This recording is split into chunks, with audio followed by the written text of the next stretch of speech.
Así que en esta mañana queremos levantar en alto el nombre del Señor Jesús, queremos glorificar a nuestro Dios y queremos que el Señor nos hable a través de su bendita palabra.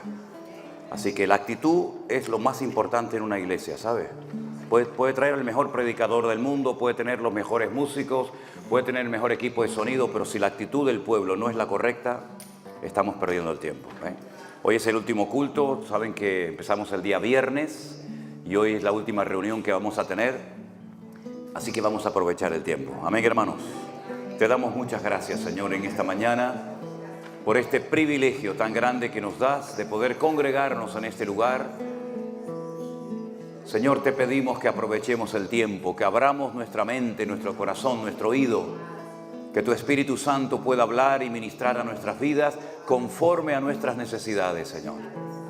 Ponemos todo en tus manos y pedimos que tú seas el invitado de honor, el protagonista, Señor. Que todo gire en torno a ti, Señor, la alabanza, la lectura de tu palabra, la exposición de tu palabra, todo, Señor, que te levante en alto a ti, porque tú eres el único digno de gloria, el único digno de alabanza, Señor. Y queremos en esta mañana, Señor, pedirte que nos hables también a través de tu hermosa y poderosa palabra. Te lo pedimos todo en el nombre de Jesús. ¿Cuántos dicen amén? Dale ese fuerte aplauso al Señor. Dígale gracias, Señor. Gloria a Dios. Amén. Yo no sé si vamos a poder, si ustedes van a poder tener las letras ahí en la pantalla, pero esta canción el Señor nos la dio porque entendemos que la palabra de Dios es la base y el fundamento de nuestra vida. Así que vamos a cantarla un par de veces. Si no la conoce, pues la va oyendo y se junta a nosotros. De todas maneras, el coro, vamos a ensayar un momentito el coro. El coro es muy fácil y ustedes tendrían que decir con nosotros cuando lleguemos al coro: qué hermosa es tu palabra, más dulce que la miel es tu palabra. Venga, ustedes ahora. Qué hermosa es tu palabra, más dulce que la miel es tu palabra. Amén, gloria a Dios. Ese es el coro, así que escuchen las estrofas. Tu palabra alimenta mi alma, tu palabra alumbra mi camino, tu palabra guía mis pasos de noche y de día. Tu palabra convierte el alma, tu palabra fortalece mi fe, tu palabra me ha hecho libre, me da vida. Ahora vamos. Qué hermosa es tu palabra, más dulce que la miel es tu palabra. Otra vez, vamos. Qué hermosa es tu palabra. Aleluya. Sé que la miel es tu palabra. Dile al que está a tu lado en esta mañana: la palabra de Dios es poderosa. Y la palabra de Dios, díselo a tu hermano, alimenta nuestra fe. Así que dígalo conmigo: qué hermosa es. A ver esas palmas, fuerte. Más dulce que la miel, más dulce que la miel es tu palabra. Otra vez. Qué hermosa es tu palabra. Aleluya. Más dulce que la miel es tu palabra. Escuche, tu palabra nunca pasará, tu palabra es poderosa, tu palabra llena mi vida cada día, tu palabra me renueva, tus promesas me bendicen, tu espíritu me guía, la verdad. Qué hermosa es tu palabra, es más dulce que la miel. Amén. Es tu palabra. Venga, fuerte. Qué hermosa es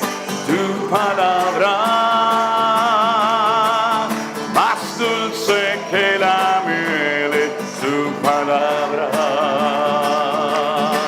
Tu palabra alimenta mi alma, tu palabra alumbra mi camino, tu palabra guía mis pasos de noche y de día. Tu palabra convierte el alma, tu palabra fortalece mi fe, tu palabra me ha hecho libre, me da vida. Vamos todos. Qué hermosa es tu palabra, más dulce que la miel es tu palabra. ¿Lo ves? Qué hermosa es tu palabra, más dulce que la miel es tu palabra.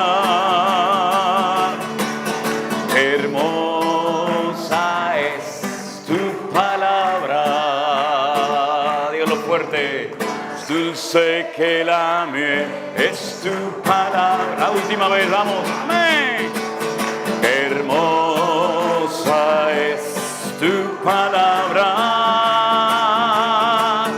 más dulce que la miel es tu palabra.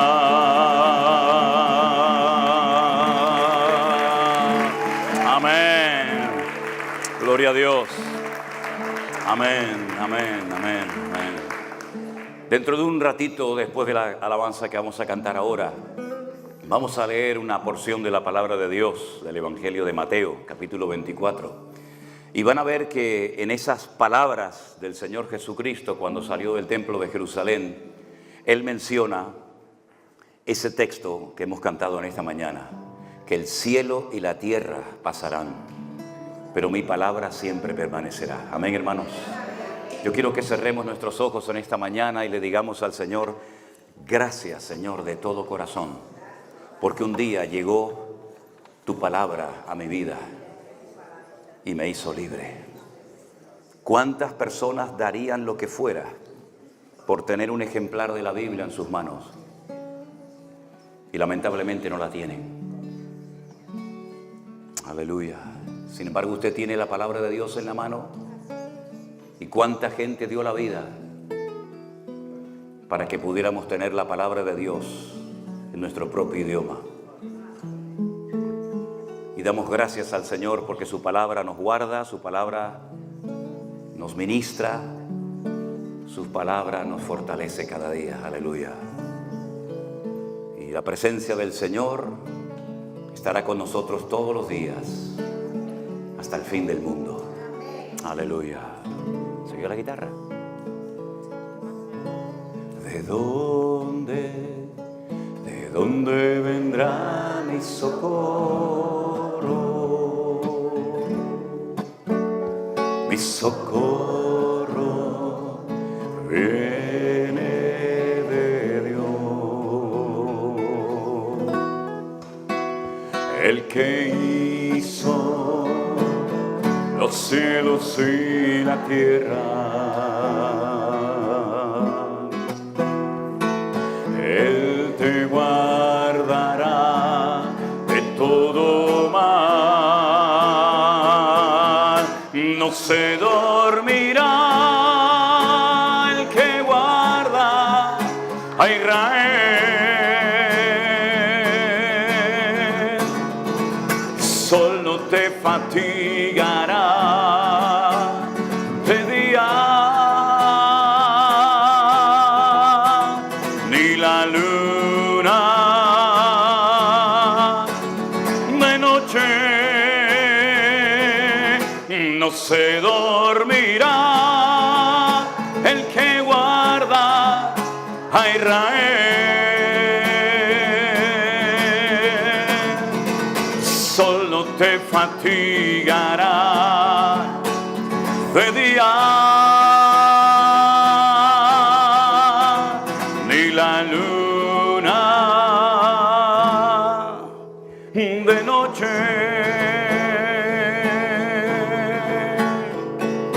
Él es tu guardador, Él es tu sombra tu mano. Él es tu sombra, tu mano derecha. Él guardará tu salida y tu entrada. Desde ahora y para siempre. Todos, no se dormirá el que guarda a Israel. El sol no te fatigará de día, ni la luna de noche. No se dormirá el que guarda a Israel.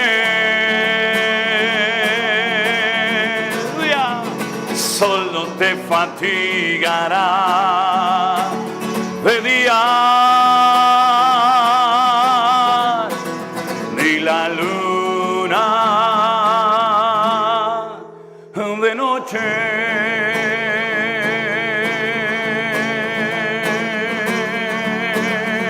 Aleluya. Dale ese fuerte aplauso al que vive. Amén.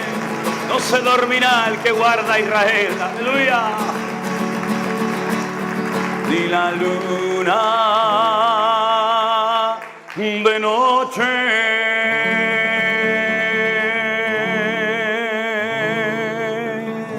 Amén.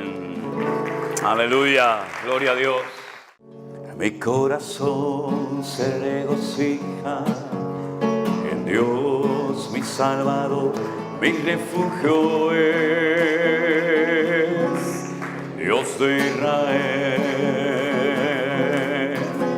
Él me dio lo que le pedí, respondió a mi oración este pobre clamor, y Él me oyó. Mi corazón se regocija en Dios, mi Salvador, mi refugio es el Dios de Israel. Él me dio lo que le pedí, respondió a mi oración este pobre clamor, y Él me oyó. Y todo el mundo podrá ver que mi Dios tiene el poder. Yo le doy gloria a Él, yo le doy gloria a Él. Y todo el mundo podrá ver que mi Dios tiene el poder. Yo le doy gloria a Él, yo le doy gloria a Él.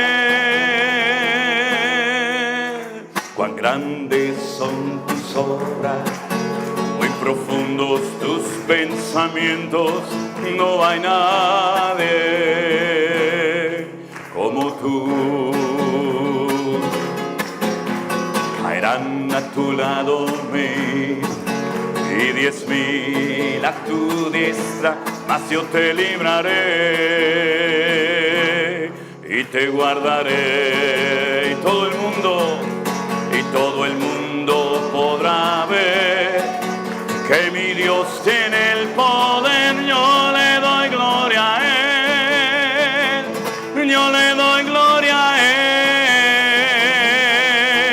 Y todo el mundo podrá ver que mi Dios tiene el poder. Yo le doy gloria a Él, yo le doy gloria a Él. Y todo el mundo podrá ver que mi Dios tiene el poder. Yo le doy gloria a Él, yo le doy gloria a Él.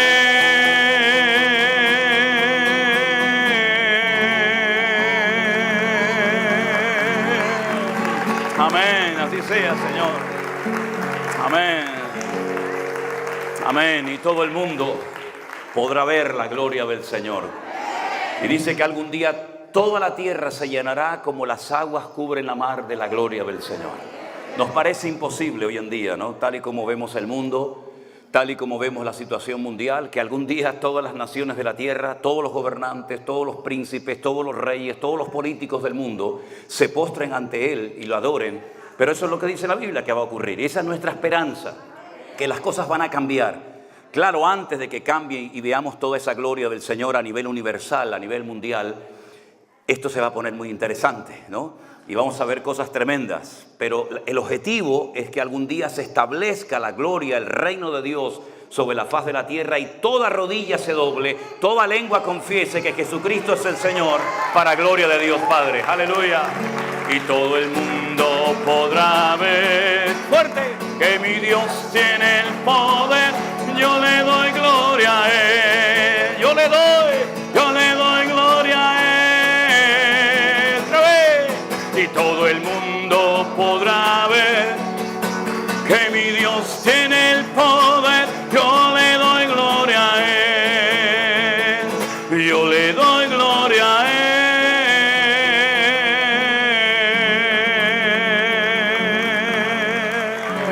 Amén, aleluya, amén.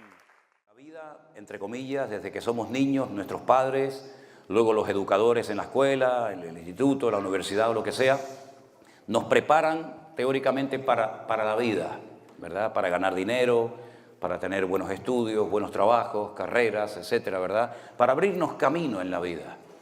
Pero cuando nos convertimos al Señor, nos damos cuenta que muchas cosas que habíamos aprendido pueden ser usadas en el reino, pero otras muchas no. Tradiciones, costumbres, ideas, expresiones, formas de reaccionar, que después se chocan frontalmente con las leyes del reino de Dios, ¿verdad? Y no nos abrimos camino a base de empujones o de patadas o de codazos, sino dice la Biblia que el que se humilla será enaltecido, pero que el que se enaltece será humillado. Y para tener hay que dar, y para vivir hay que morir. Y son cosas que son totalmente antagónicas, ¿no? Totalmente opuestas a las leyes del mundo, ¿verdad? Que nos hablan de que tenemos que ser grandes, importantes y no tenemos que dejarnos humillar por nadie y tenemos que pasar por encima de quien sea con tal de llegar a ese puesto, con tal de llegar a esa posición. Pero sin embargo después nos damos cuenta de que el reino de Dios funciona muchas veces al revés.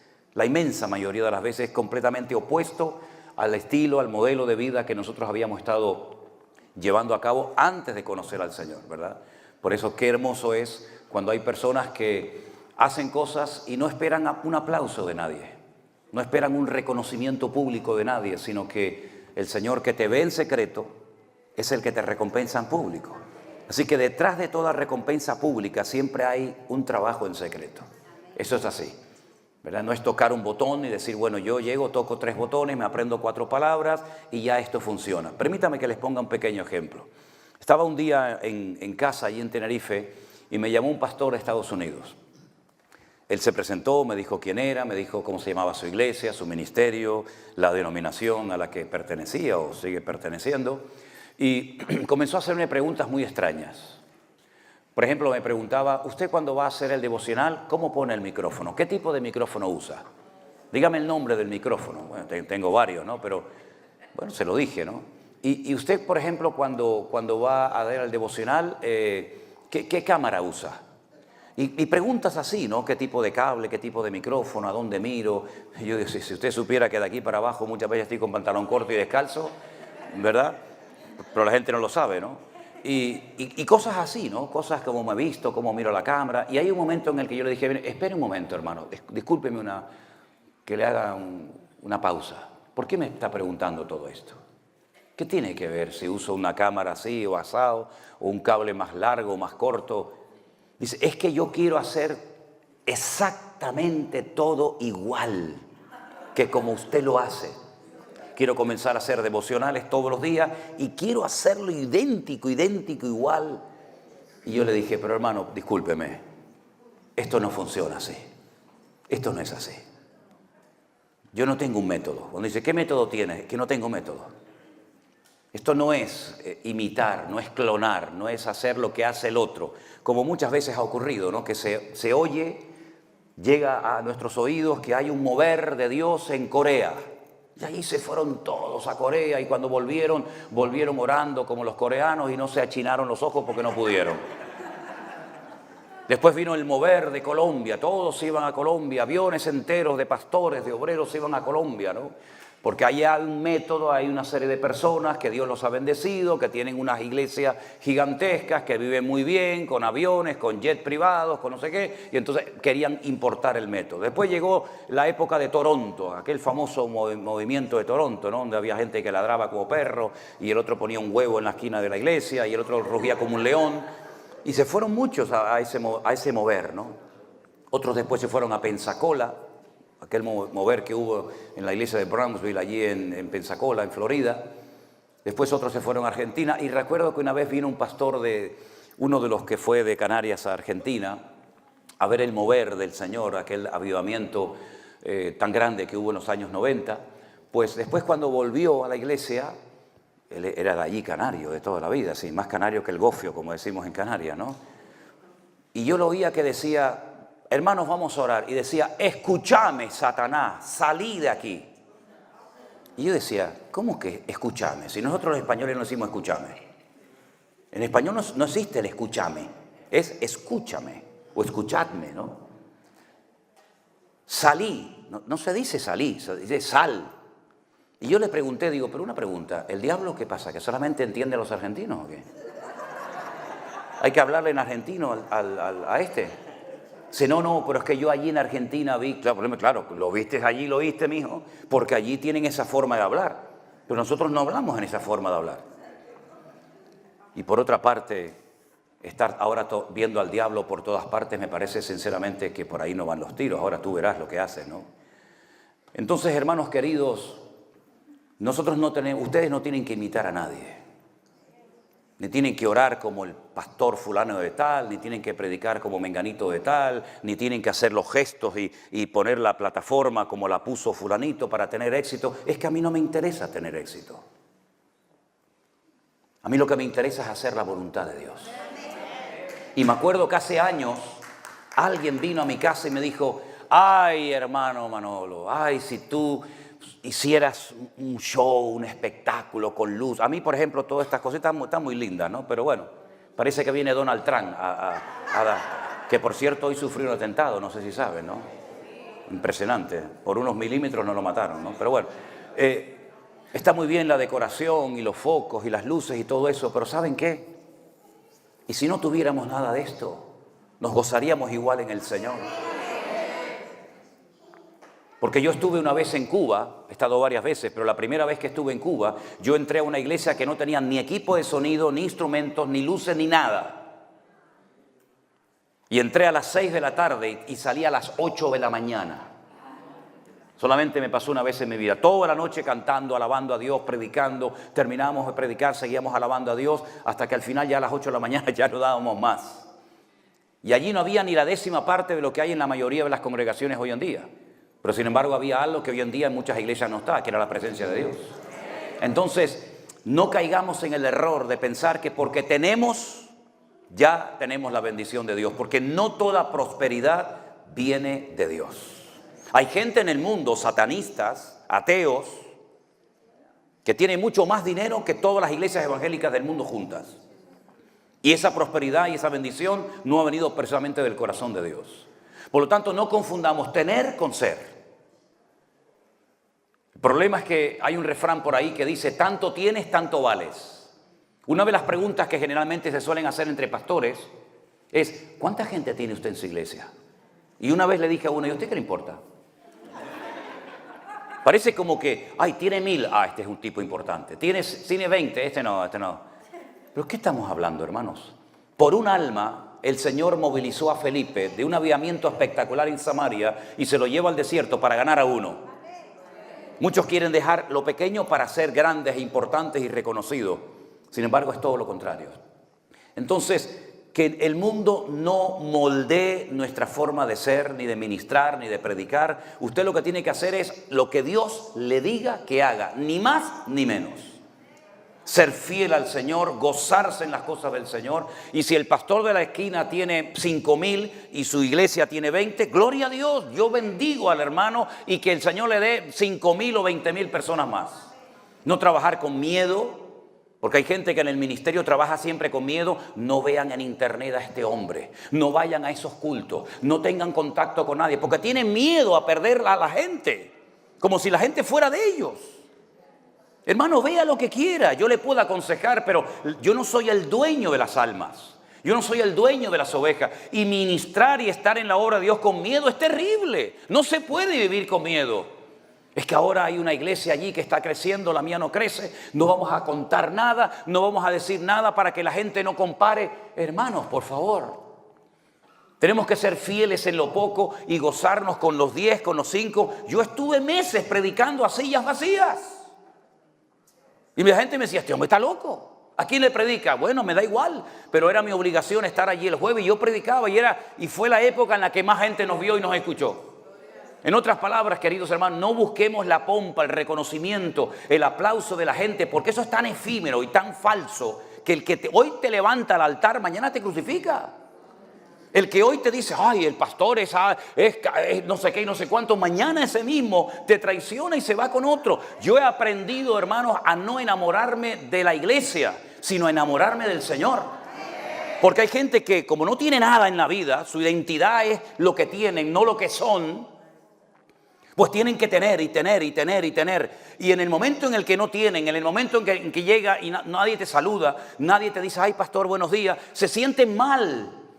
Pero nosotros hemos sido aceptados en Cristo y no necesitamos ni aplausos, ni focos, ni reconocimiento humano, porque todo lo que mi vida necesita para ser feliz y tener estabilidad emocional y espiritual, ya lo tengo en Cristo. Yo estoy completo en Cristo y tú también, mi querido hermano. Estamos completos en el Señor.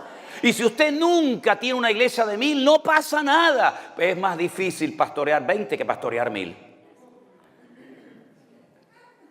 Ahora bien, yo creo que uno de los grandes problemas que ha experimentado la iglesia de un tiempo a esta parte es el desapego de la palabra de Dios. Yo me acuerdo que en mi época, cuando yo me convertí, todo creyente iba con la Biblia a la iglesia, todos los creyentes, todos. Sin embargo, yo veo en muchas congregaciones que ya muchos creyentes vienen sin la Biblia al culto. Y cuando le digo, hermano, ¿es su Biblia? Dice, no, la traigo aquí en el teléfono. Digo, bueno, está bien, espero que la lea. Pero es que hay algunos que ya ni siquiera la leen, sino que buscan y dicen Mateo 24, pum, dan al play y hay un señor allí que le lee Mateo 24. Digo, pero qué relajo es este, qué cosa es esta. Yo quiero en esta mañana llevarles a la palabra del Señor porque ustedes han venido a escuchar palabra de Dios, ¿sí o no? Pues la van a escuchar. Mire, yo tengo una costumbre que es generalmente el último mensaje que doy en un sitio, y en este caso es hoy. Yo siempre hablo de los acontecimientos finales, que es un tema que a mí me ha apasionado prácticamente desde los primeros días de mi conversión. Cuando yo estuve en una escuela bíblica hace muchos años y me gradué en mayo de 1981, la mayoría de ustedes no habían nacido, esto fue en el siglo pasado, teníamos a un maestro que nos enseñaba lo que se llama escatología, cosas sobre Daniel, Apocalipsis, las profecías y todo esto. Y yo recuerdo que cuando terminaba la clase todos se iban corriendo y yo me quedaba con él horas y horas hablando y preguntándole cosas. Tengo que admitir que muchas cosas que le pregunté a aquel gran maestro que decían que era de las cosas escatológicas, muchas veces no me dio respuestas. Nunca me dio respuestas a muchas preguntas que le hice. Porque el problema es que mucha gente que se ha criado toda la vida en una misma iglesia, y no digo esto en plan de crítica, sino simplemente a modo de ilustración. Gente que se ha criado toda la vida en un mismo ambiente, digamos, evangélico, espiritual, en una misma denominación. Muchas veces la gente cree cosas porque en su denominación o en su iglesia se ha enseñado eso, pero no han llegado a la conclusión de lo que predican por sí mismos, sino que en su denominación o en su iglesia hay como una especie de presión invisible que te impide salirte de la norma. ¿Por qué? Porque si dices, esto ya no es negro, esto es gris, cuidado que te llaman y te dicen, hermano, usted está enseñando cosas que nosotros no creemos. Y muchas veces me he encontrado con gente que en privado me dicen, yo estoy totalmente de acuerdo con esto. Pero no lo puedo decir en mi iglesia porque si no me ponen en disciplina o me echan. Porque yo he notado que en la iglesia del Señor hay mucha gente valiente, pero también hay mucho cobarde. ¿Qué le parece? Y hay muchos pastores cobardes que tienen miedo de predicar de ciertas y determinadas cosas porque se le va la gente. Y como ellos dependen de la gente más que del Señor, hay que mimar y cuidar a la gente porque si se van diezmos, se van ofrendas. Y entonces, bueno, sabemos que está en desorden, pero no le vamos a decir nada, porque si no el padre, la madre, el primo, el tío y el sobrino agarran y se me van, y entonces a ver cómo pago el alquiler de la iglesia, a ver cómo llego yo a fin de mes y pago las facturas. Y hay mucha gente en el ministerio con temor, controlados por las circunstancias, en vez de controlados por el Espíritu de Dios. Y yo doy gracias al Señor que he llegado a un punto en mi vida, tanto personal como ministerial, en el que no necesito ni del aplauso ni del reconocimiento de nadie, sino que me limito a predicar la palabra de Dios al que le guste bien y al que no también. Es como las lentejas, ¿se acuerdan? ¿No quieres lentejas? Pues te las, ¿cómo era? Te las comes o las dejas. Y en mi época no es como hoy en día. En mi época mi padre decía, ¿no las quieres? No pasa nada. Guárdalas en la nevera, a la noche se las pones otra vez. No es como hoy en día que la mamá dice, ¿qué quieres comer, mi niño? Pollito, ¿no quieres pollito? ¿Quieres carnita? Y el niño come a la carta, es como si estuviera en un hotel de 5 estrellas. En mi época no. En mi pone las lentejas otra vez. Amigo, a los 3 días te comía las lentejas, hasta el plato de las lentejas te comía. Y encima decías qué ricas estaban las lentejas, mamá. Así que la palabra que yo voy a compartir con ustedes en esta mañana puede ser, no digo 100% que sea así, pero puede ser que su teología, su enseñanza denominacional o de la índole que sea, puede ser que a lo mejor choque, pero ¿por qué le ocultamos? Eso es una de las cosas que yo siempre le preguntaba a este maestro.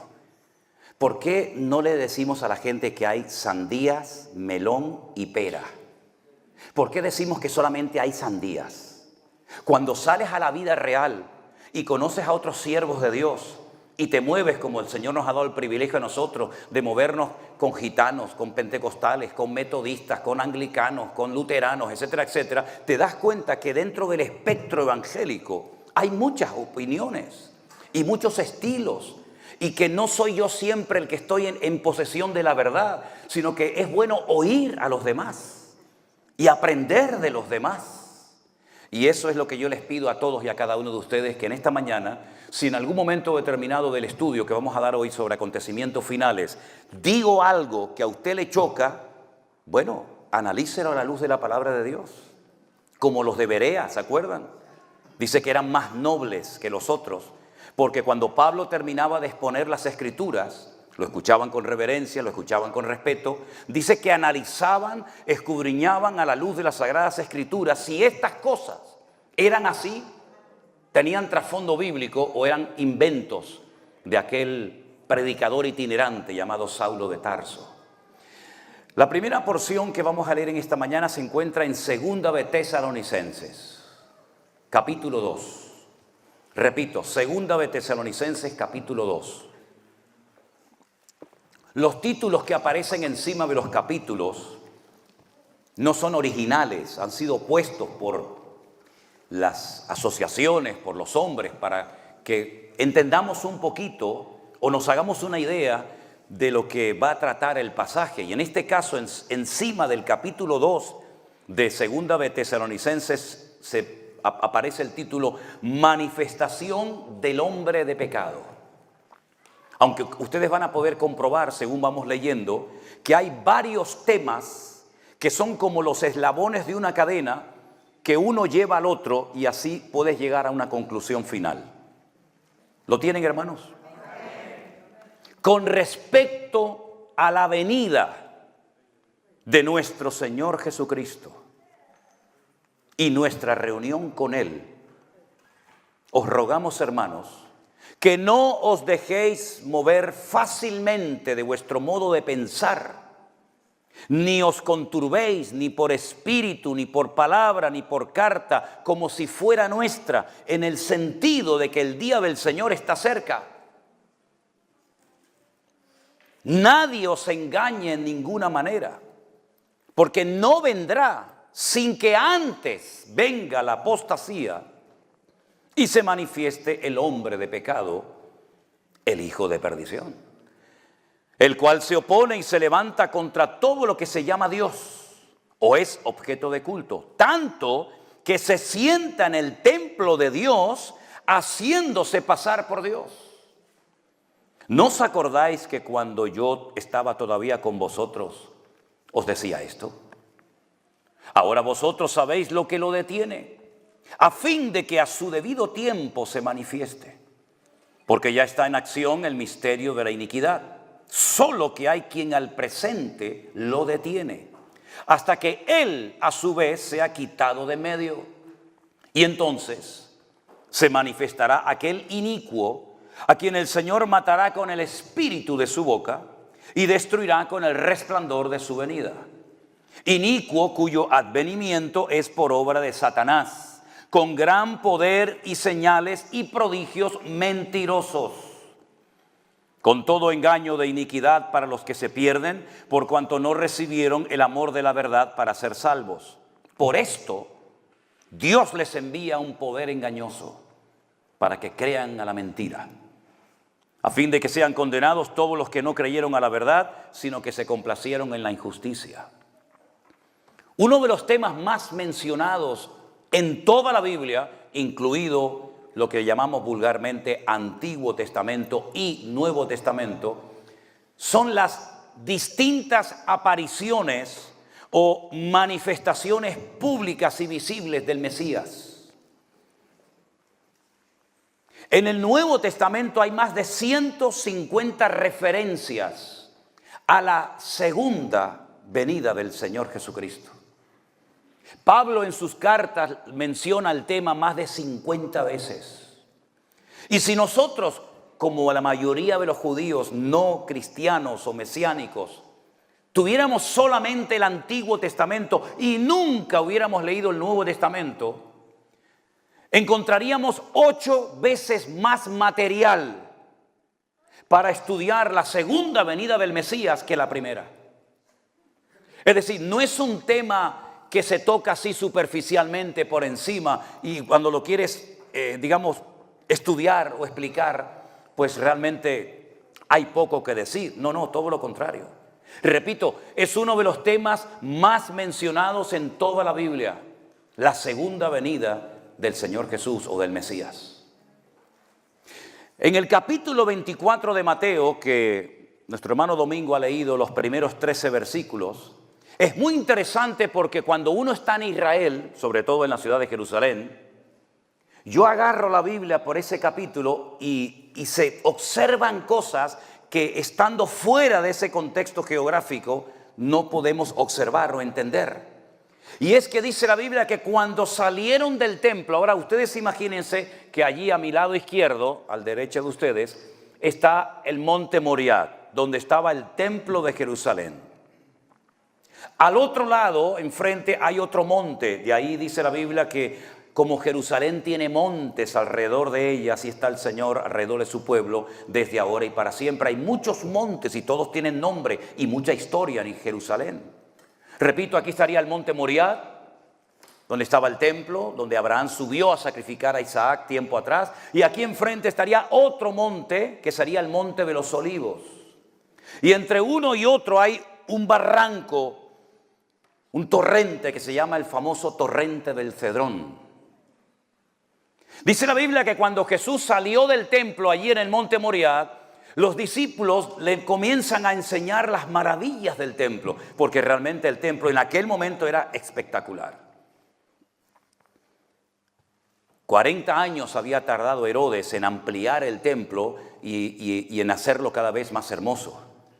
Y ellos están orgullosos de su templo, de lo que en aquel momento era el Bet HaMikdash, o la casa santa de Dios. Y entonces el Señor al ver que ellos están tan orgullosos de su templo, le dice el Señor a sus discípulos algo que los rompió totalmente, los descolocó y les dijo: ¿veis todo esto? Observarlo bien, porque no quedará aquí piedra sobre piedra que no sea destruida. Dice que estando en el monte de los olivos, es decir, tuvieron que descender todo el torrente del Cedrón, adentrarse dentro de otro monte, y allí en el monte de los olivos, probablemente en el huerto de Getsemaní, que está allí también, dice que varios de sus discípulos, solamente un evangelio nos dice quiénes fueron de los 12, Pedro, Jacobo, Juan y Andrés. Llamándolo aparte al Señor, le dijeron: Señor, ¿cuándo será todo esto que nos acaba de decir? ¿Y qué señal habrá de tu venida y del fin del siglo? Y gracias a esa pregunta que le hicieron estos 4 discípulos al Señor, tenemos todo el capítulo 24, que es un capítulo extraordinario, pero comprimido. Es un capítulo donde se cuentan muchas cosas, pero no se desarrollan, sino que te da toda la información y después tú tienes que ir descomprimiendo cada texto. ¿Y dónde lo descomprimo? ¿Cómo entiendo el versículo 1, el 2, el 3, el 4, el 8, el 10? ¿Dónde puedo obtener la información para ampliar la información que el Señor me ha dado? Bueno, pues en las cartas de Pablo, por ejemplo, a los tesalonicenses, en el libro de Daniel, en el libro de Ezequiel, por supuesto en el libro del Apocalipsis y otros pasajes bíblicos. Así que el Señor les da una información tremenda donde se mezclan muchas cosas. Y uno tiene que saber el orden de las cosas. Porque algo muy interesante que el Señor nos dice ahí es que Él va a volver, pero que el día y la hora no se le ha revelado absolutamente a nadie. Pero Él da un montón, un paquete de señales proféticas extraordinarias que hay que saber interpretarlas y encajarlas en su debido tiempo. Porque las señales tienen que ver con el tiempo en el que vivimos, y el tiempo en el que vivimos nos indica la señal que vamos a ver o no vamos a ver. Por ejemplo, haciendo un paréntesis, el Señor Jesucristo, cuando era siempre presionado por los judíos diciéndole: haznos una señal, haznos algo que nos convenza, haznos algo, un truco de magia, haznos algo que por fin digamos: este es el verdadero Mesías. El Señor Jesucristo le dijo a esos judíos de su época: ustedes pertenecen a una generación perversa y maligna que siempre están buscando señales. Y ustedes solamente van a ver una sola señal. Ustedes van a ver la señal del profeta Jonás. Y la explica. Y les dice: así como Jonás estuvo en el vientre de la tierra en el vientre del enorme pez 3 días y 3 noches, así estará el Hijo del Hombre 3 días y 3 noches en el vientre de la tierra. Esa fue una señal para la generación de Jesús, pero no es para nosotros. Nosotros no vamos a ver la crucifixión, la resurrección y la ascensión de Cristo, porque eso forma parte de la historia. Nosotros no vamos a ver el diluvio que vio Noé. Nosotros no vamos a ver las tremendas victorias que obtuvo el rey David por la unción que el Señor le había dado para obtener victoria sobre sus enemigos. Pero sí tenemos que saber cuáles son las señales que nosotros vamos a ver. Porque cuando veamos esas señales, podemos discernir y podemos saber en qué momento de la historia nos encontramos. Amén. El capítulo 2 de Segunda de Tesalonicenses, que yo he leído en esta mañana, parte del capítulo hasta el verso 12, repito, es como los eslabones de una cadena, que un versículo te da una pequeña información, el siguiente te la amplía, pero necesitas el siguiente para seguir ampliando la información y el conocimiento. El capítulo comienza diciendo que con respecto a la venida de nuestro Señor Jesucristo, ahora aquí hay que pararnos para entender lo siguiente. ¿A qué venida está haciendo referencia el apóstol Pablo? Porque la Biblia habla de una primera venida como siervo sufriente, como cordero que fue llevado al matadero y no abrió su boca y enmudeció, ¿verdad? Y delante de sus trasquiladores no se le hizo justicia, etcétera, etcétera. Y de una segunda venida como el león de la tribu de Judá, como rey triunfante y glorioso, para establecer su reino. Ya él había hecho referencia al reino. Ningún profeta jamás había hablado del reino de Dios, nunca. Pero el primer mensaje de Cristo fue: arrepentíos, porque el reino de los cielos se ha acercado, no se ha establecido, pero se ha acercado a vosotros. Ya que ustedes no se acercan al gobierno de mi Padre, el gobierno de mi Padre ha decidido descender y acercarse a vosotros.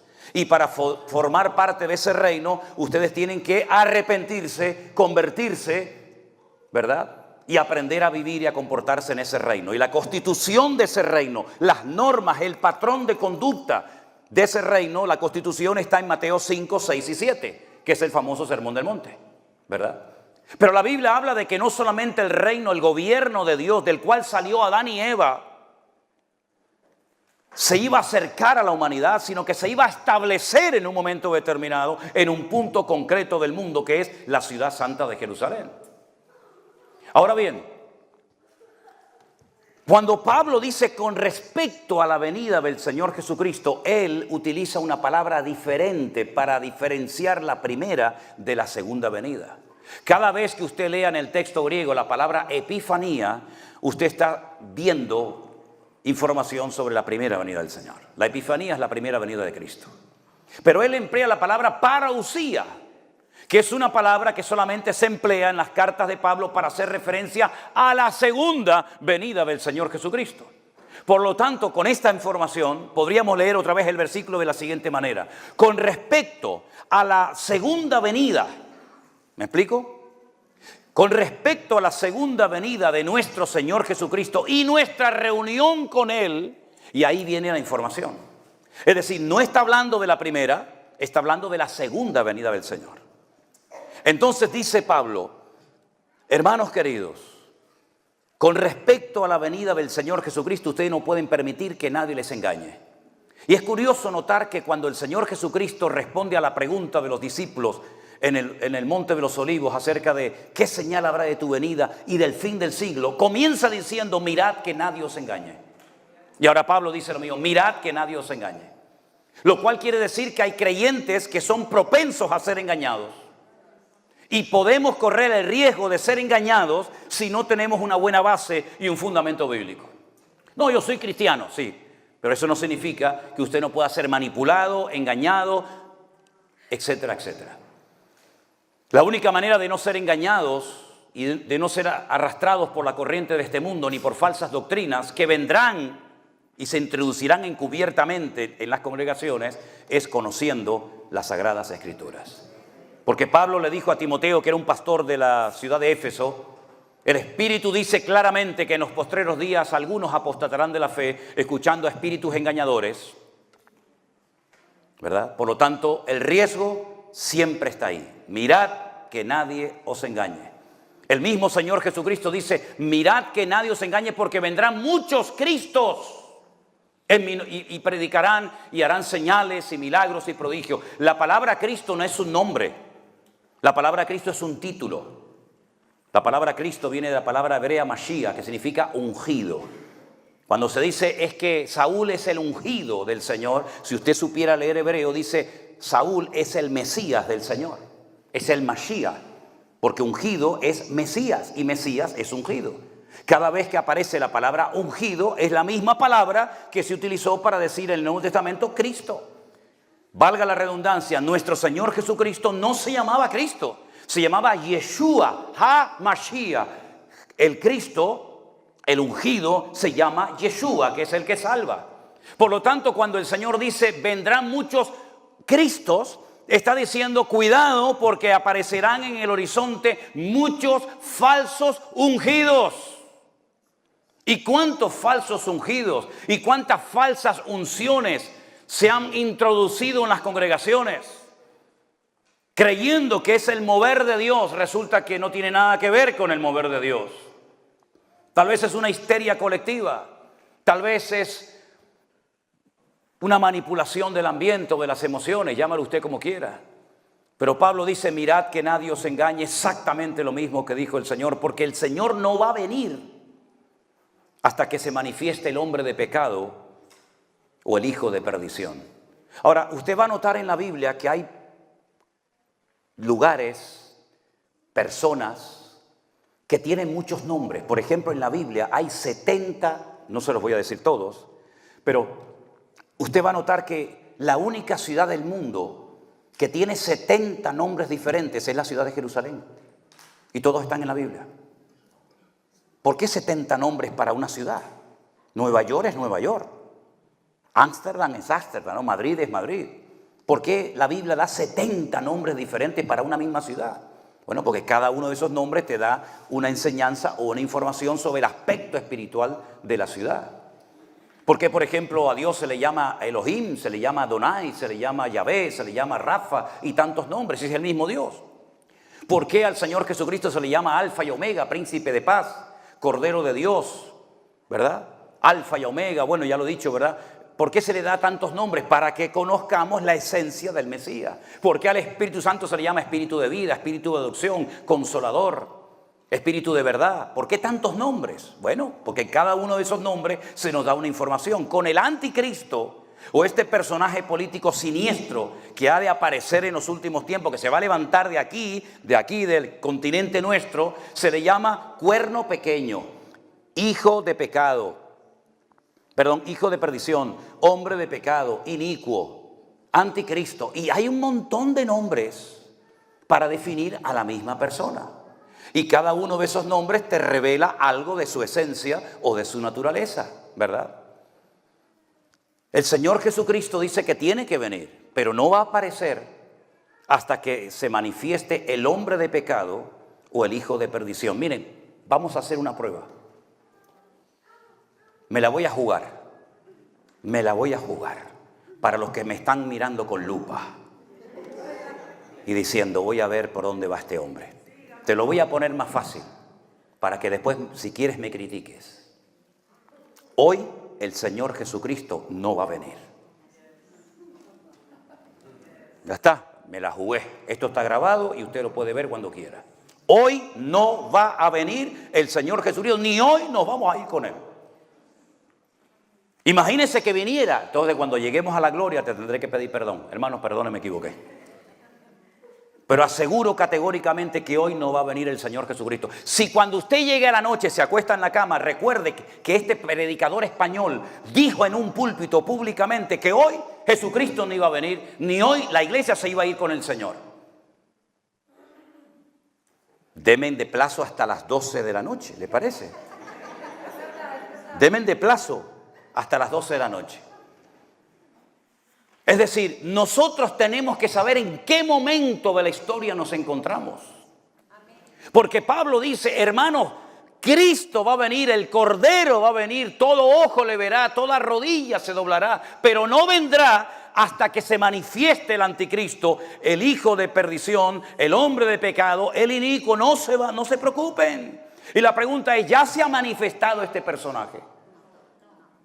No, señor, no se ha manifestado. Bueno, yo he oído que el rey de España ahora que está, que era el anticristo, que Bukele, el presidente de El Salvador, era el anticristo, que en mi época se decía, ¿se acuerdan aquel presidente de Rusia, Gorbachev, que tenía ¿cómo era? Como un lunar, mira la marca de la bestia, ahí está el anticristo. Gorbachev se murió y no era el anticristo. ¿Podemos reconocer nosotros al anticristo? Podemos decir, este es el anticristo. Claro que lo podemos reconocer. Porque si no, ¿cómo voy a saber quién es? Hay miles de datos del anticristo, miles. Pero tal vez el más importante es cómo se va a llamar. Porque el idioma hebreo es un idioma alfanumérico. Cada letra coincide con un número y cada número coincide con una letra. Es decir, si lo hiciéramos en castellano, en español, la A es el 1, la B es el 2, la C es el 3, la D es el 4 y así sucesivamente. En hebreo hay 22 letras, Aleph, Bet, Gimel, Daleth, Hei, Vav, ¿verdad? Y cada una de esas letras es un número. Y Juan dice, aquí hay sabiduría, el que lee entienda, porque hay muchos que leen y no entienden. Pero Juan dice, aquí hay sabiduría, el que lee entienda. El número de la bestia es 666. ¿Qué te está diciendo? Que el nombre suma 666. Si no suma 666, ese señor no es el anticristo. Un dato tremendamente importante, ¿no les parece?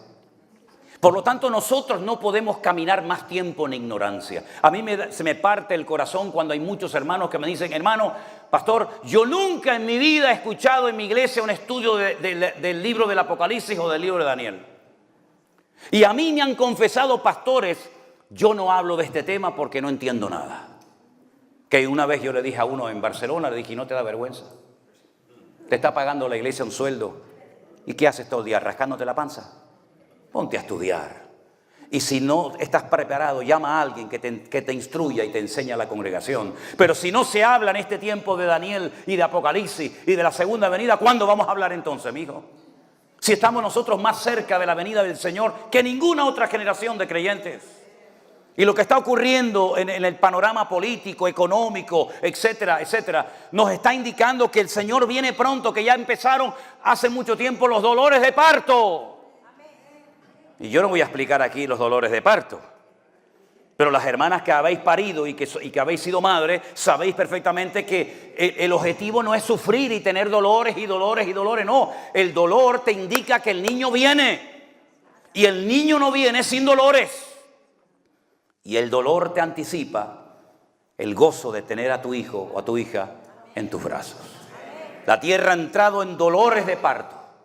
Y esos dolores de parto le indican a la humanidad, lamentablemente muchos de ellos están ciegos y no lo quieren reconocer, pero por lo menos los creyentes deberíamos de decir: Señor, yo sé que tu venida se acerca a pasos agigantados, porque los dolores de parto ya han empezado. Y si alguien te dice desde un púlpito: no se preocupen, hermano, vamos a ir cada día mejor, te está diciendo mentiras. Europa está en coma. Holanda está en coma, Alemania está en coma, el mundo está enfermo con herida de muerte. Y el único que puede solucionar los problemas de Europa, de Latinoamérica, de Estados Unidos, de la economía y todo es solamente el Rey de Reyes y Señor de los Señores. No hay nadie, no hay nadie. Me da igual si es de la derecha, de la ultraderecha, de la izquierda o de la ultraizquierda, de arriba, me da exactamente igual. No hay nadie en su ceguera capaz de guiar a otros ciegos por el buen camino. Venid a mí los que estáis trabajados y cargados, que yo os haré descansar. Pero ¿qué es lo que hace este personaje siniestro llamado el anticristo? Dicho sea de paso, el único que lo llama anticristo es Juan. Nadie lo llama anticristo, solamente el apóstol Juan. La Biblia nos enseña que este personaje, cuando se presenta en la escena política, porque es un político, no es un predicador, es un político que tendrá una capacidad económica, militar, tremenda, como ningún otro en la historia. El eslogan de su campaña será: os vengo a ofrecer lo que no tienen, paz y seguridad. Porque habiendo paz, estamos seguros. Y si estamos seguros, es porque tenemos paz. Puede ofrecer el hombre de pecado, el inicuo, puede ofrecer el hijo de perdición, puede ofrecer el anticristo paz. El único que puede ofrecer paz es el que dijo: mi paz os dejo, mi paz os doy. Pero la gente estará tan desesperada, el mundo será un caos tan terrible, que venga quien venga, si es de izquierda, de derecha, cristiano, musulmán, homosexual, heterosexual o lo que sea, van a decir: por fin llegó al que estábamos esperando. Pero él no va a estar solo, aunque aquí Pablo no lo dice. Tenemos que ir a otros libros que nos complementan la información y nos dice que el anticristo también tendrá un aliado, digamos como un ayudante, por decirlo de alguna manera, que será el que se va a encargar de todos los aspectos espirituales o religiosos. Y la Biblia lo llama el falso predicador o el falso profeta, el falso exponente del evangelio. ¿Y podemos saber de quién se trata? Claro, claro. Porque la Biblia nos dice que este falso profeta, representante de una estructura mundial religiosa, con una capacidad de convocatoria tremenda como nadie, dice que sus ministros se visten de púrpura.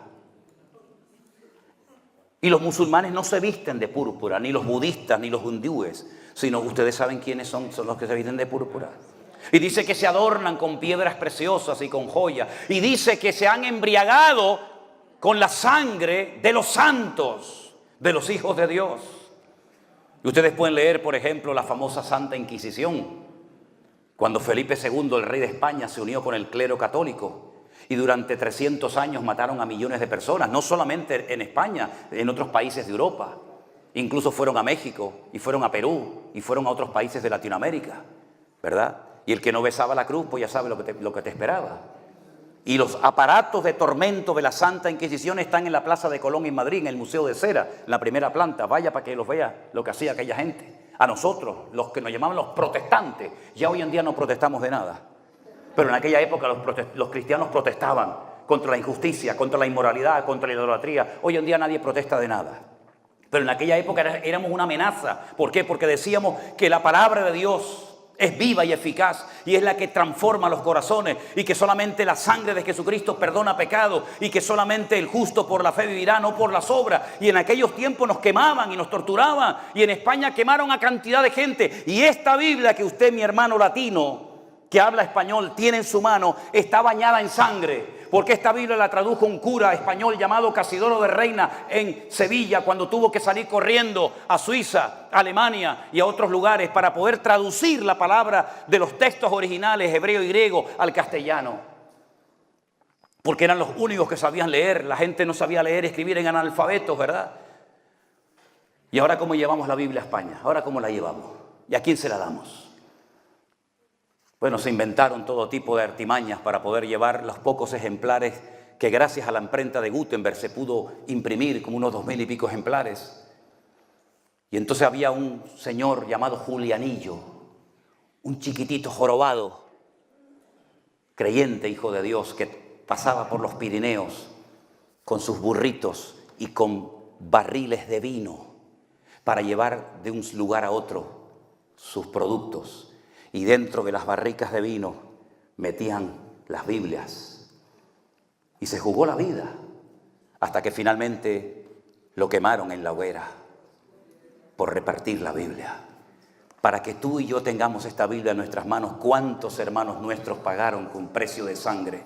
Para que después la olvides y para que después la dejes en la banca de tu iglesia, cuando detrás de cada letra, cada capítulo, cada página, cada parábola, cada historia, hay sangre de mártires que se jugaron la vida para que tú te pongas a leer ya la Biblia y te dejes de perder el tiempo y de tontear en internet con una de Colombia, una de México que no sabe ni cómo se llama, y le abres tu corazón.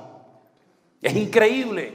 Entonces, por lo tanto, si usted quiere saber en qué tiempo de la historia te encuentra, métase en la página de la palabra de Dios, porque la Biblia dice: Cristo, hermanos, va a venir, pero no va a venir tranquilo, no se pongan nerviosos, no se perturben. Porque hasta que no se manifieste el anticristo, el hijo de pecado, no va a venir el Señor. Y no solamente eso, sino que se tiene que manifestar la apostasía. ¿Y qué es la apostasía? La apostasía es la anarquía espiritual, la pérdida de valores. Ya todo es relativo, nada es absoluto. Si a ti te apetece, si a ti te agrada casarte con tu gallina, pues te casas con la gallina. No pasa nada. Eso es ser moderno, eso es ser europeo. Pero eso de respetar al padre y a la madre, no. En la época nuestra, cuando los adultos hablaban, los niños se callaban. Oye, es al revés. Cuando el niño habla, los abuelos se tienen que callar porque está hablando el niño. ¿Verdad? Nuestra época, nuestros padres nos miraban, ¿sí o no? Los que ya tenemos una cierta edad, ¿sí o no? ¿Se acuerdan ustedes de aquella mirada? Muchachos, aquello no era ni WhatsApp, ni Facebook, ni Instagram, aquello era tremendo, aquello viajaba más rápido que la velocidad de la luz. ¿Te miraba tu padre así? Muchacho, te mandaba un mensaje, te estás quieto, o cuando llegas a casa te doy una que te vas a enterar.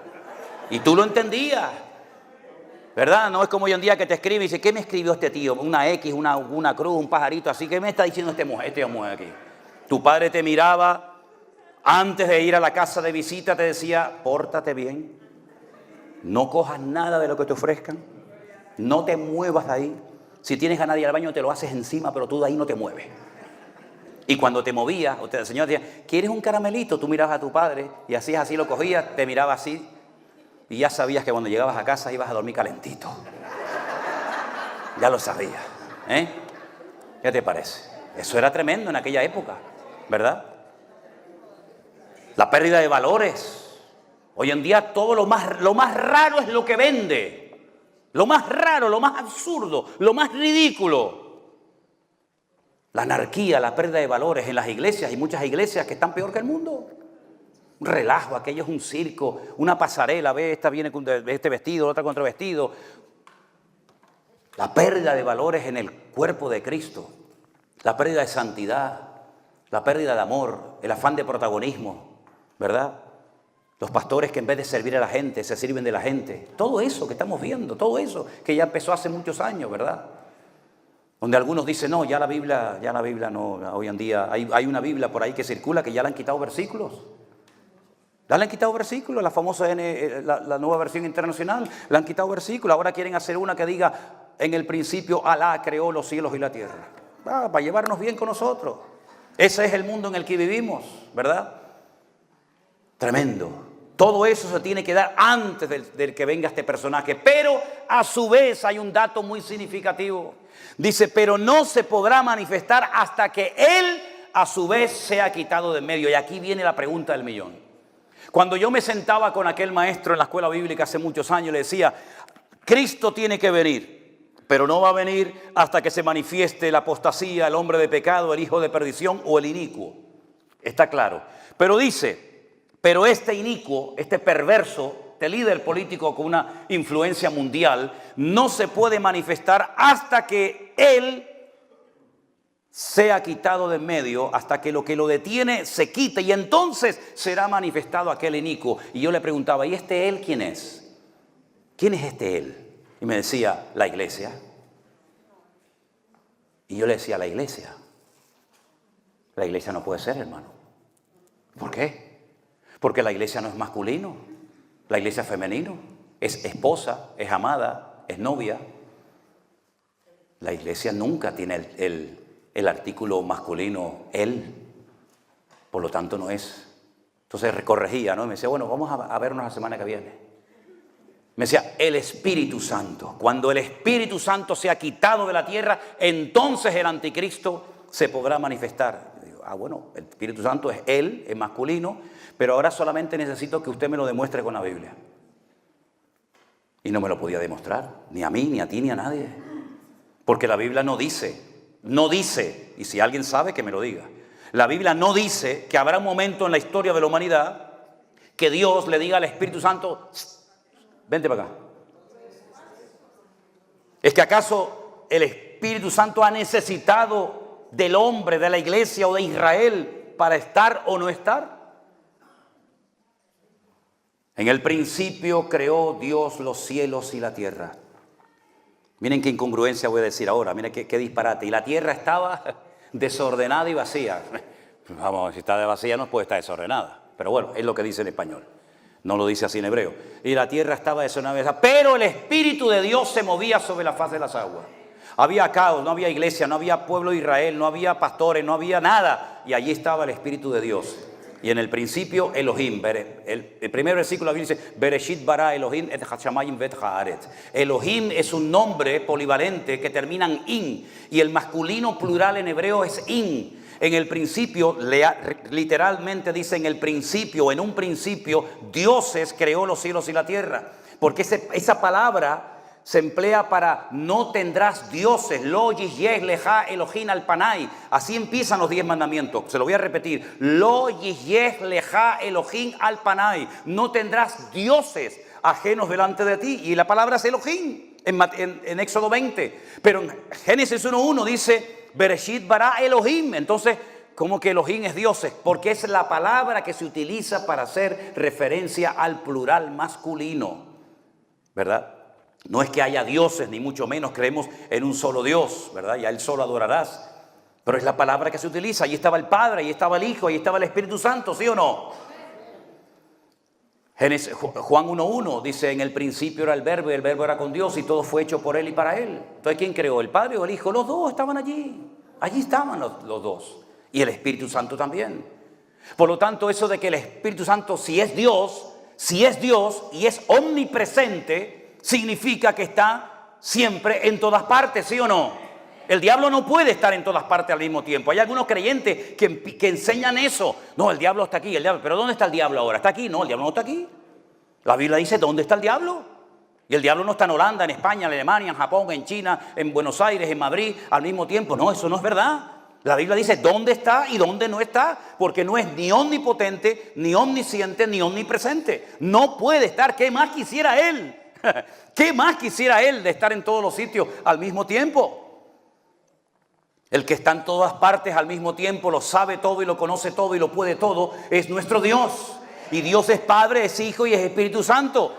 Por lo tanto, cuando Pablo dice hasta que Él sea quitado de en medio, no está haciendo referencia al Espíritu Santo, porque eso es una herejía. Eso significaría que hay un momento en el que Dios no está en el mundo. Cuando la Biblia dice, de Jehová es la tierra y su plenitud. ¿Dónde huiré de tu presencia? ¿Dónde me esconderé? Dentro de un olivo, como se escondió Adán y Eva en el jardín de Edén. Dentro de un barco, como se escondió Jonás, que se quería ir a Tarsis, a España. Allí me voy a esconder y Dios no me va a encontrar. ¿Dónde huiré de tu presencia, Señor? Cuando toda la tierra le pertenece al Señor y la controla. Y lo peor de todo es que no puedo demostrar bíblicamente que el Espíritu Santo no va a estar en la tierra durante el periodo tremendo de los últimos tiempos. Lo que pasa es que para poder justificar esta postura, un cura, no un pastor evangélico, no un reverendo, un apóstol, no, un cura católico, estudiando en su monasterio él por su cuenta Daniel y Apocalipsis, llegó él por su cuenta y riesgo en el siglo XIX, principios XIX, a la conclusión de que la Santa Madre Iglesia Católica y Apostólica no estaría en la tribulación.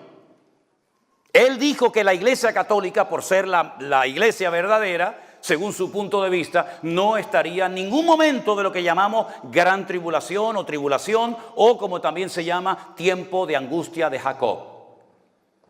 Y entonces hubo un teólogo protestante llamado el doctor Scofield, que por primera vez en la historia se atrevió a poner en la Biblia comentarios, cosa que estaba totalmente prohibida y muy mal vista. Bueno, usted sabe hoy en día que las Biblias tienen al fondo, al final tienen de todo.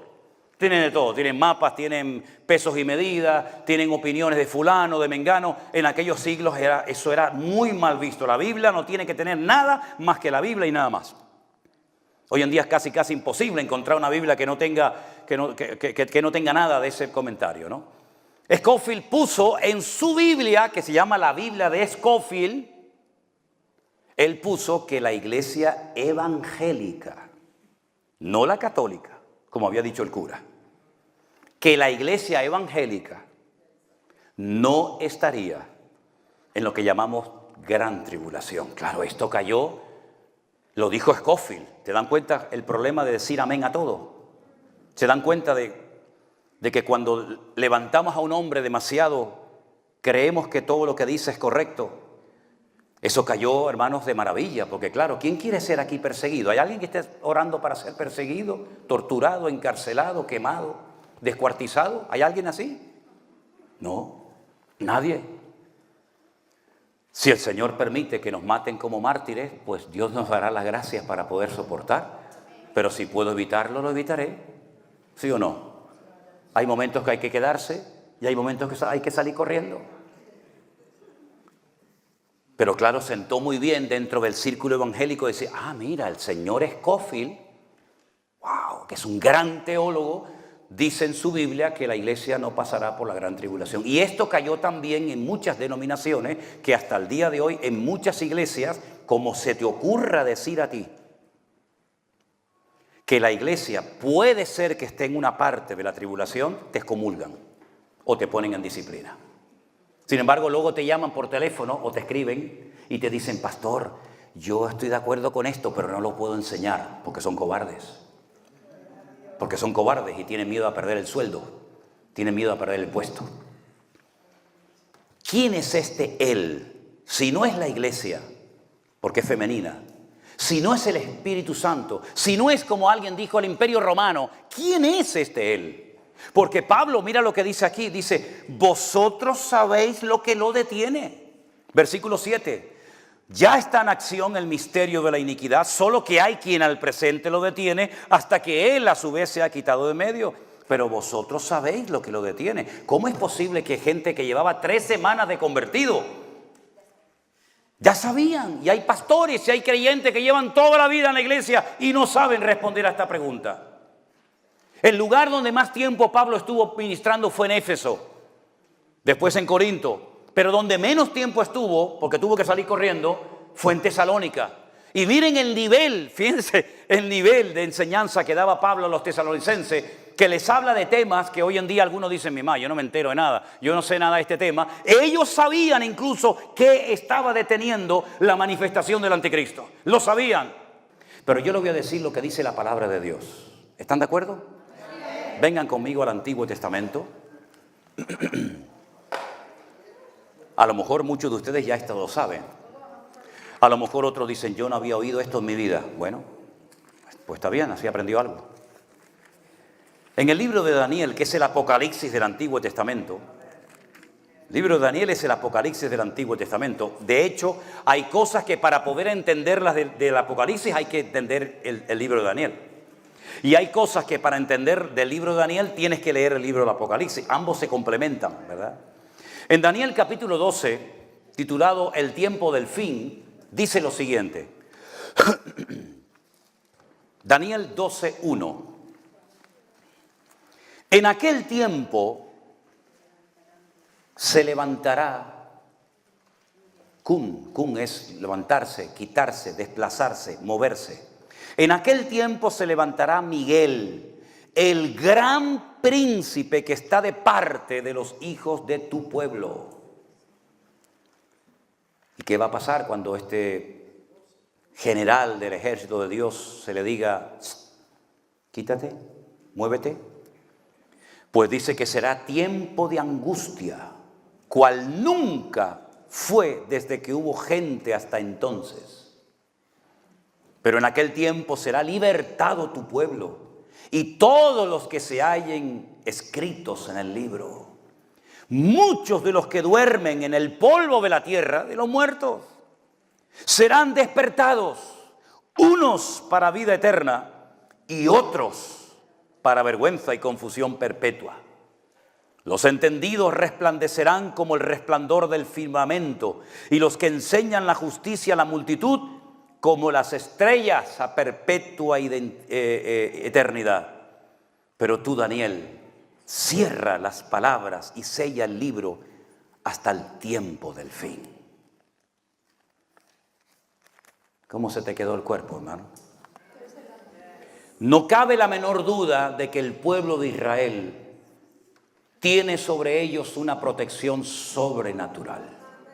Si no, sería imposible que ese pueblo todavía esté ahí y que exista. Imposible. Es un pueblo que no llega ni al 0,01%, ni de territorio ni de población mundial. Pero todos los días se habla en televisión de esa gente, de ese pueblo. Que si una guerra, que si atacaron, que si no atacaron, que si esto, que si aquello. Cientos de millones de árabes darían lo que fuera ahora mismo por destruir a ese pueblo. De hecho, en la mayoría de las constituciones de los países limítrofes, países que le rodean y de grupos terroristas, ¿verdad?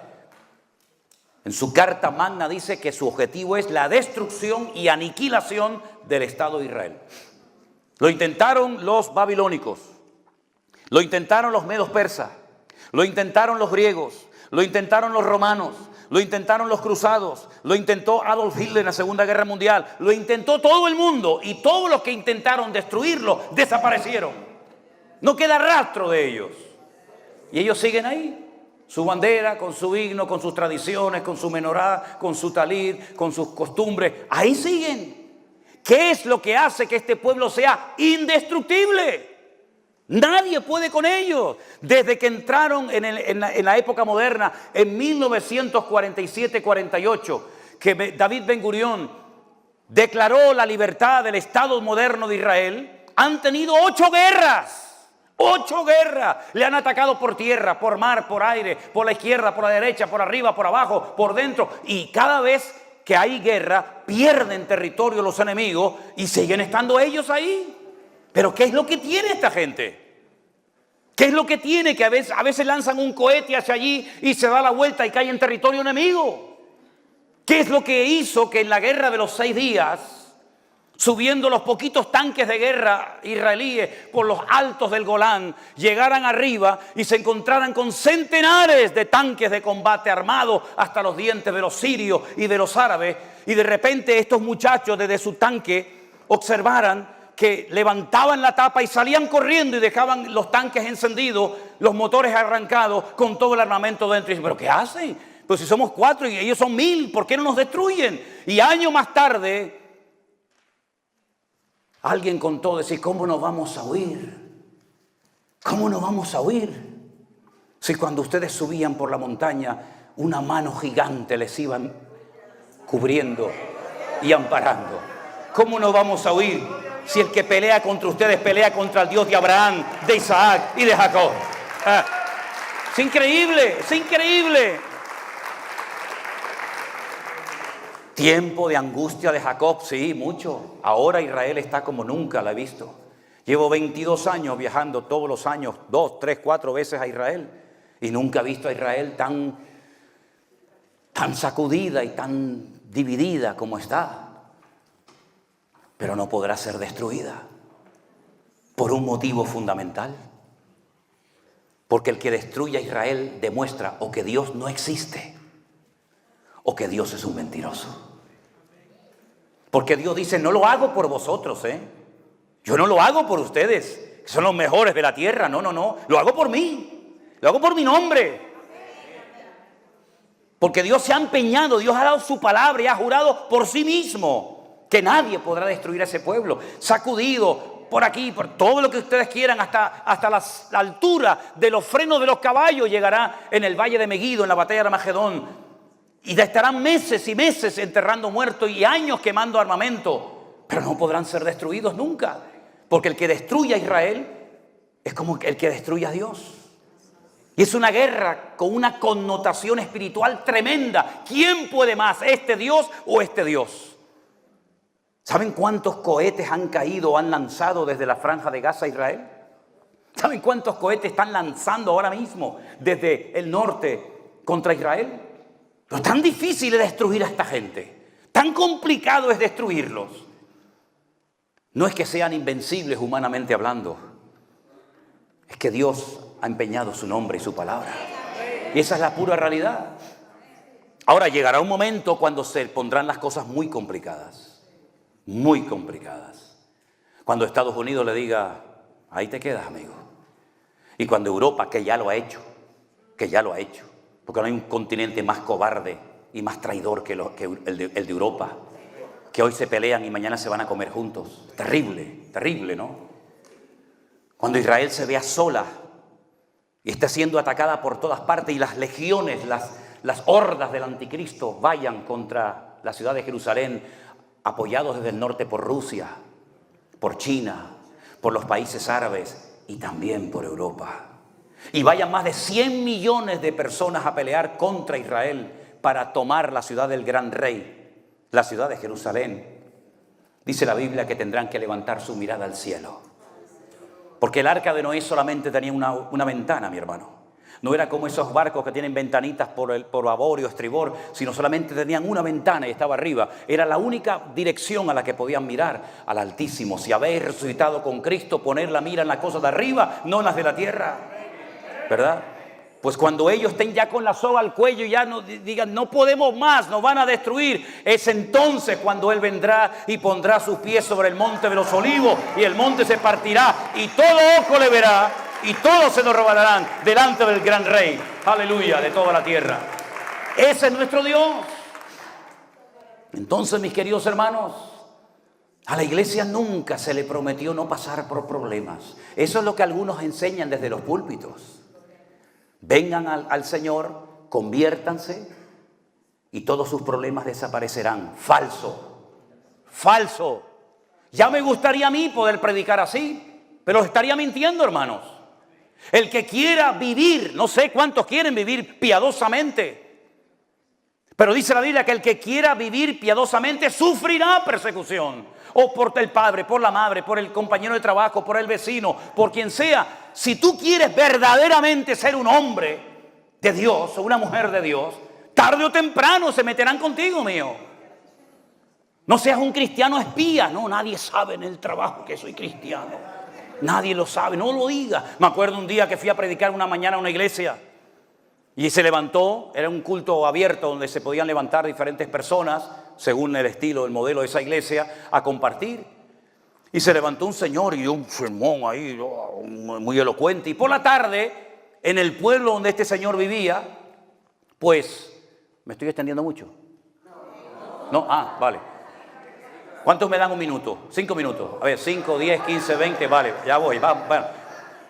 Cuando vamos por la tarde a una campaña evangelística al pueblo donde este señor vivía, y había una plataforma, y yo era el evangelista, el que iba a predicar al aire libre, este señor veo que me viene y me coge así por el brazo y me dice, tengo que hablar contigo, y me lleva a un lado, y le digo, ¿qué te pasa, muchacho? No vayas a decir en el púlpito que yo soy cristiano en este pueblo, porque yo soy director de una escuela y como se enteren de que yo soy cristiano puedo tener serios problemas. Así que no se te ocurra mencionarme ni decir nada. No diga, el Señor tal está aquí, nuestro hermano. Nada ni se te ocurra. Un cristiano espía. En la iglesia, muy valiente. En la calle, un cobarde. Y la Biblia dice que el que se avergüenza de mí delante de los hombres, yo me avergonzaré delante de él, delante de mi Padre. Entonces, si tú quieres vivir conforme a la voluntad de Dios, prepárate. Es que me pueden echar del trabajo. ¿Y qué? ¿O es que no han echado del trabajo y no han torturado y no han encarcelado y no han echado de muchos lugares a hermanos nuestros a lo largo de la historia? ¿O es que tú y yo somos mejor que nuestros hermanos del pasado? ¿Estamos dispuestos a pagar un precio? ¿O a qué rayo viniste tú a Europa, mijo? A ganar dinero, a ahorrar para comprarte una casita en Bolivia, en Ecuador, en Perú, y cuando te jubiles te vas allí con las gallinas y con los chanchitos a disfrutar de la vida. Ese es tu plan de vida. Te equivocaste, mi hermano. Nosotros ya no tenemos plan personal ni agenda. Nuestra vida la dirige el Rey de Reyes y el Señor de los Señores, mi hermano. Esa es la cruda realidad. Y si mañana el Señor te lleva a otro lugar, tú tienes que ir con gozo y con alegría. Y es que, claro, es que aquí gano $10,000, aquí gano 10,000. Y si voy allí, claro, si voy a España, pues voy a ganar 1,500. ¿Y qué? ¿No dice la Biblia que el justo por la fe vivirá? ¿Dónde están los valientes hoy en día? Porque la Biblia nos da la lista de hombres valientes, pero hoy en día, para buscar hombres valientes, a ver si los encuentras. Y la Biblia nos enseña que en los últimos tiempos la iglesia también va a ser sacudida. ¿Saben por qué? Porque la iglesia no está en su mejor momento. Esa es la cruda realidad. La iglesia está muy dividida, muy fraccionada.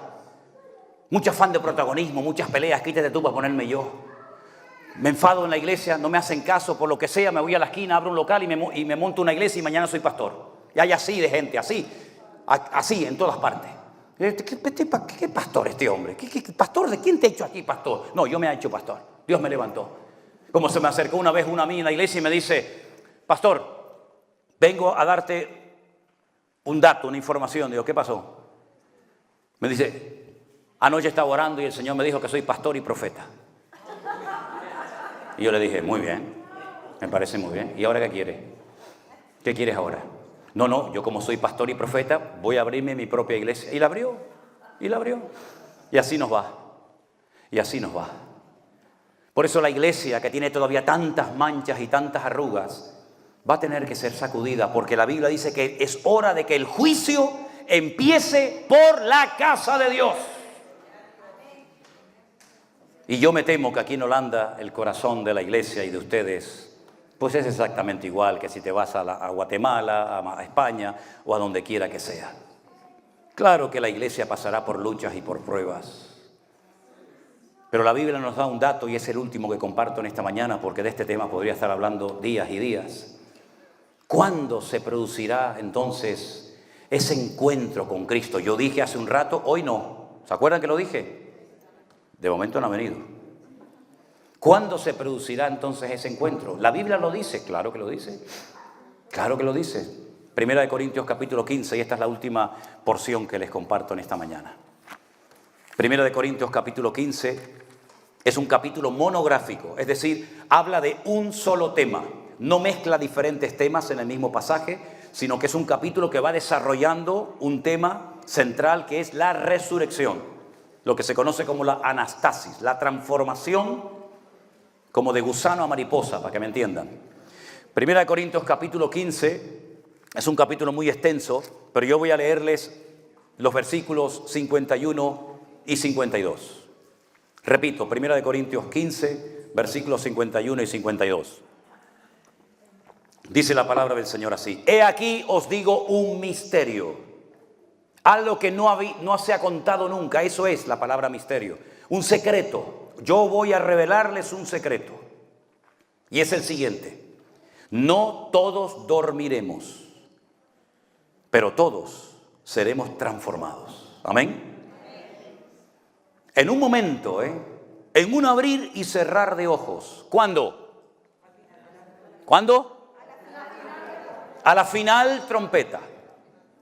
Porque se tocará la trompeta y los muertos en Cristo, los muertos serán resucitados incorruptibles y nosotros seremos transformados. ¿Cuándo se produce esta resurrección? ¿Cuándo seremos transformados? ¿Cuándo nos reuniremos con el Señor? A la final trompeta. No lo digo yo, lo dice la Biblia.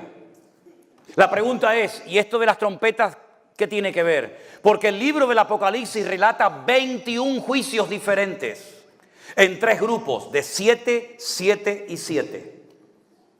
Empezando por el capítulo 6 de Apocalipsis, los 7 sellos, caballos que van cambiando de color, que todo eso tiene una explicación.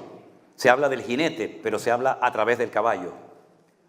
Terminan los 7 sellos y comienzan los 7 toques de trompeta. Terminan los toques de trompeta y comienza entonces las 7 copas de la ira, que es cuando marcan a la gente con la marca, ¿se acuerdan? Pablo dice, en un momento y en un abrir y cerrar de ojos, se tocará la trompeta y los muertos serán resucitados incorruptibles y nosotros seremos transformados a la final trompeta.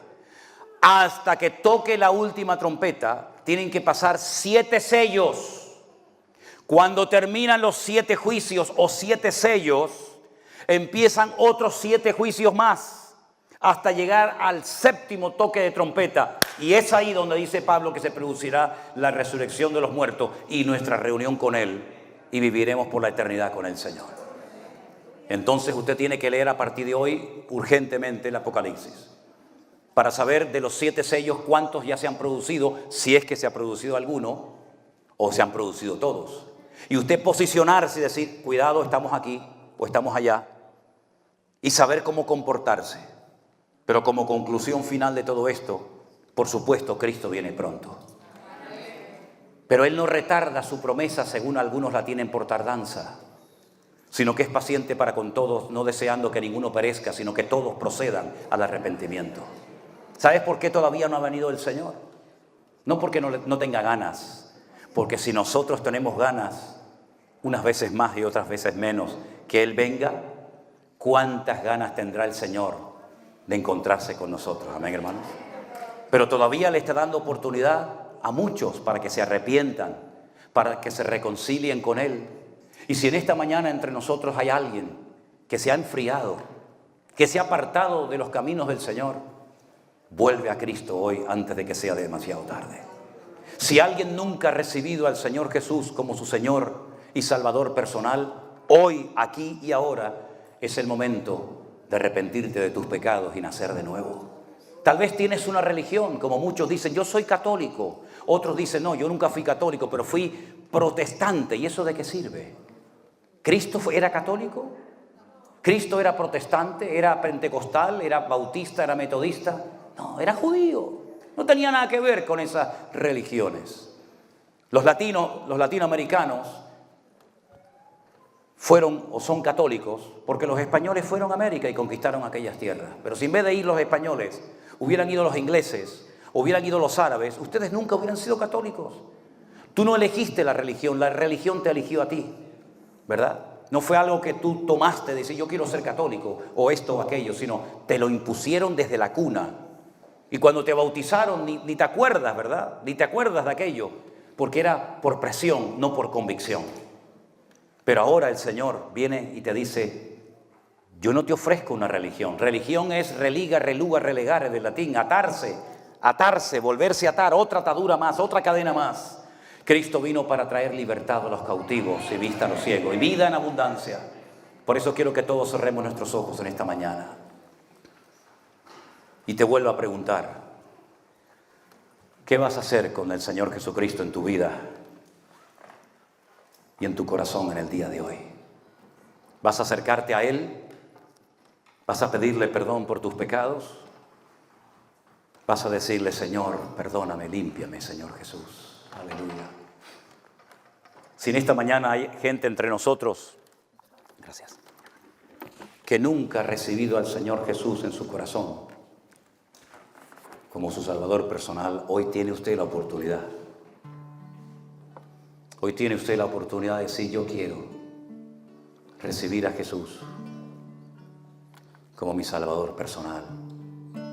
Quiero pedirle perdón. Aleluya. Quiero nacer de nuevo. ¿Se oye?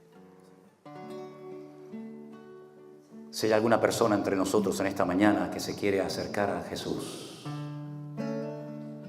que quiere pedirle perdón por sus pecados, que quiere vivir un cristianismo práctico y vivo, no basado en religiones muertas ni en tradiciones humanas, ahora es el momento de hacerlo.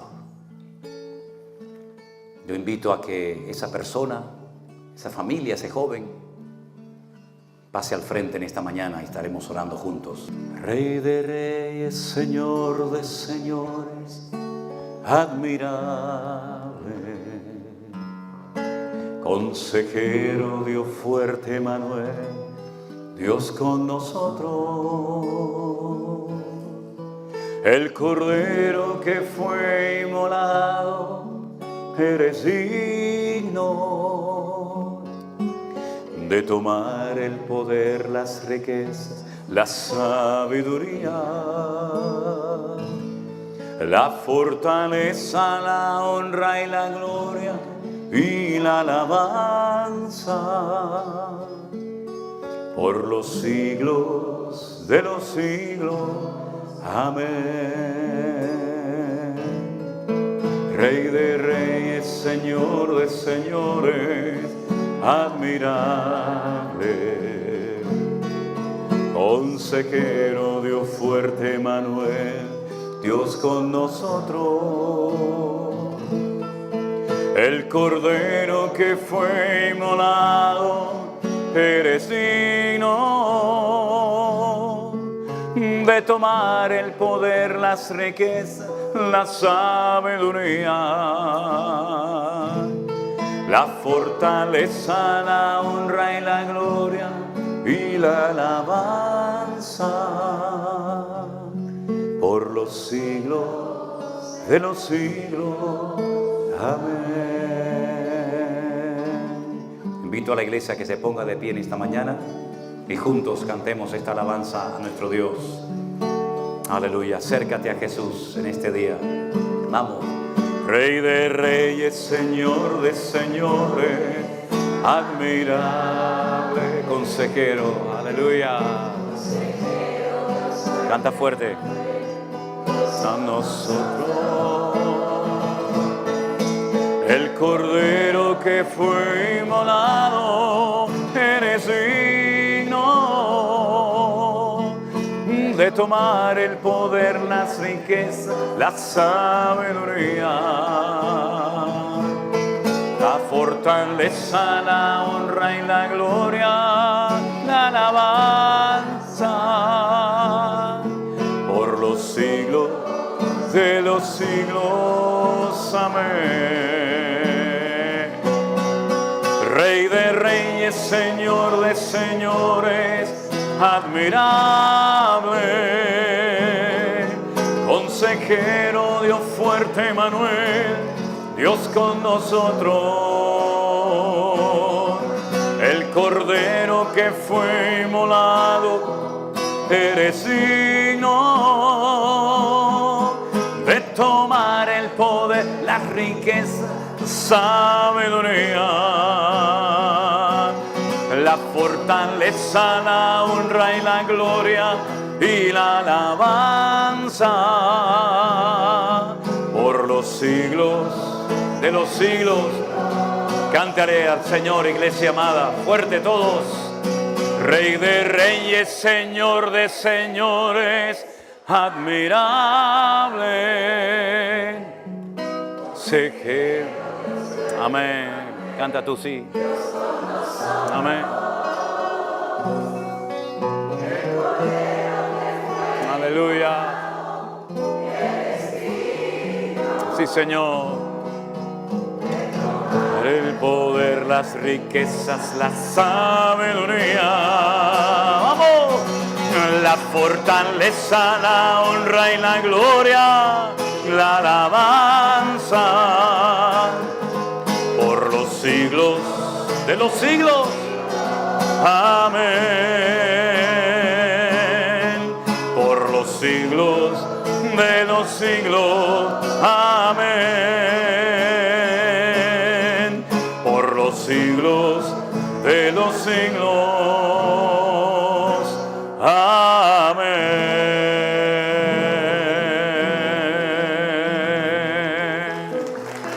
Amén.